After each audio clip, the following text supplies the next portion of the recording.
देश में राज्यसभा चुनाव में ही खेला हो जाएगा। समाजवादी पार्टी की टिकड़ी को रोकने के लिए बीजेपी ने कैसे 8 की बिसात बिछाई। 24 के लोकसभा चुनाव से पहले राज्यसभा चुनाव की लड़ाई दिलचस्प मोड़ पर आ गई है। अब तक माना जा रहा था कि बीजेपी के 7 और समाजवादी पार्टी के 3 उम्मीदवारों की जीत में कोई टक्कर नहीं है, मगर बीजेपी ने 8वां कैंडिडेट उतारकर समाजवादी पार्टी की टेंशन बढ़ा दी और इस सरगर्मी में एक बार फिर राजा भैया की भूमिका बढ़ गई है, जिन्हें बीजेपी और समाजवादी पार्टी दोनों अपने अपने पाले में रखना चाहते हैं।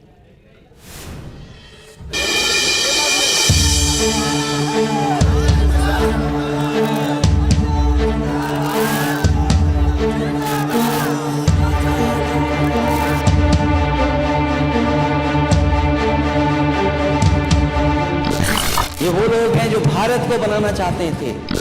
अल्लामा इकबाल पहले वो व्यक्ति थे जिन्होंने कहा कि हिंदू और मुसलमान एक साथ नहीं रह सकते।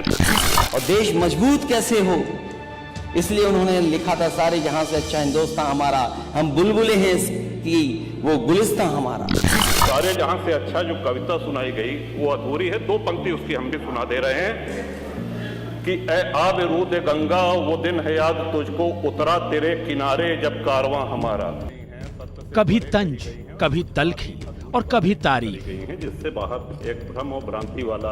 यूपी विधानसभा में ऐसे कई मौके आए जब रघुराज प्रताप सिंह उर्फ राजा भैया और समाजवादी पार्टी के सुप्रीमो अखिलेश यादव आमने सामने आए। कई दिनों से हम देख रहे हैं कि माहौल बिगाड़ने का प्रयास हो रहा है। भले ही राजा भैया की पार्टी जनसत्ता दल के पास सिर्फ 2 विधायक हो, मगर सियासत में ऐसी ठसक, ऐसा रुतबा है कि चुनावों से पहले राजा भैया सभी दलों के चहेते बन जाते हैं। और इस बार राज्यसभा चुनाव की वोटिंग से पहले फिर कहानी राजा भैया के इर्द गिर्द घूमने लगी है।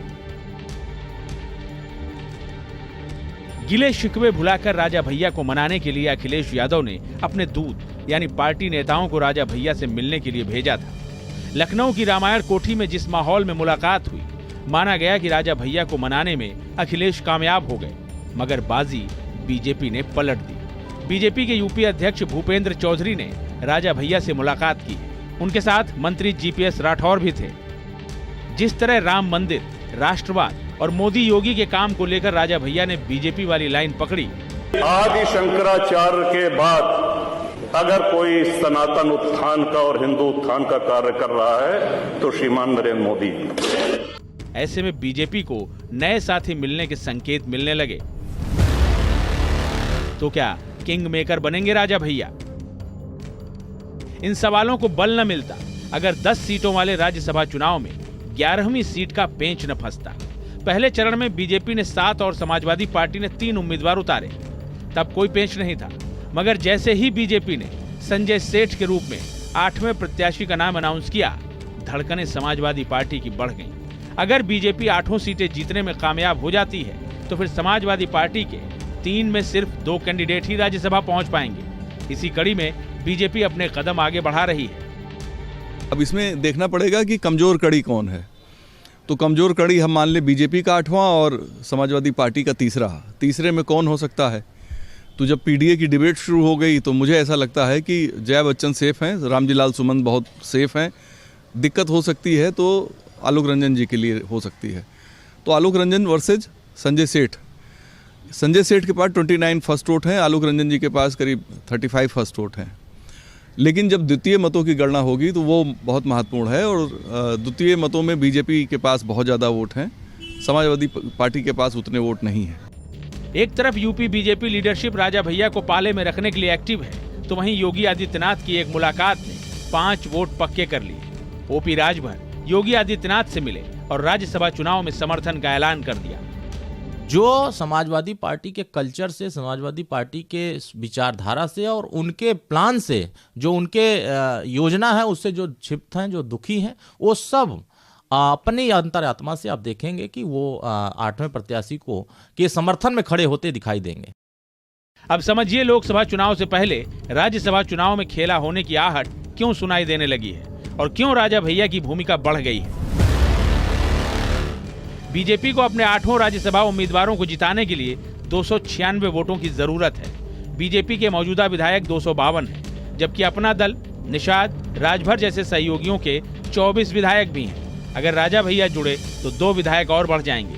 जयंत के साथ आने से 9 विधायक भी बढ़ चुके हैं। इस तरह कुल संख्या 287 हो जाती है, जो जरूरी वोट से 9 कम है। यानी क्रॉस वोटिंग हुई तो बीजेपी बाजी मार लेगी। इसी तरह समाजवादी पार्टी का गणित भी उलझ गया है। तीनों उम्मीदवारों को जिताने के लिए 111 वोट चाहिए। समाजवादी पार्टी के 108 विधायक हैं, मगर 2 विधायक जेल में हैं और पल्लवी पटेल नाराज हैं। 105 विधायकों वाली समाजवादी पार्टी को कांग्रेस के 2 विधायकों का साथ मिला। अगर राजा भैया जुड़े तो 2 विधायक और बढ़ेंगे। इस तरह कुल वोट 109 हो जाएंगे, जो जरूरी वोट से 2 कम है। अब समाजवादी पार्टी को विधायकों को जोड़ने से ज्यादा क्रॉस वोटिंग रोकने की चिंता है। इसकी वजह है पल्लवी पटेल। मुझसे पीडीए अलग नहीं है, मैं पीडीए हूँ और पीडीए दीवार पे लिखा हुआ कोई स्लोगन नहीं है, ये जन भावना है और उस जन भावना को उसके प्रति हम प्रतिबद्ध हैं। तो जब मैं पीडीए हूँ तो पीडीए से अलग कैसे होना है। राजा भैया अखिलेश सरकार में मंत्री भी रहे, लंबे समय तक समाजवादी पार्टी के साथ भी रहे, मगर वक्त के साथ समीकरण बदले और दूरियां बढ़ती चली गईं। अब बीजेपी की तरफ राजा भैया का सॉफ्ट स्टैंड दिखा तो इसे नए समीकरण की शुरुआत कहा जाने लगा, जिसमें एक कड़ी राज्यसभा चुनाव से जुड़ती दिख रही है। Team news nation.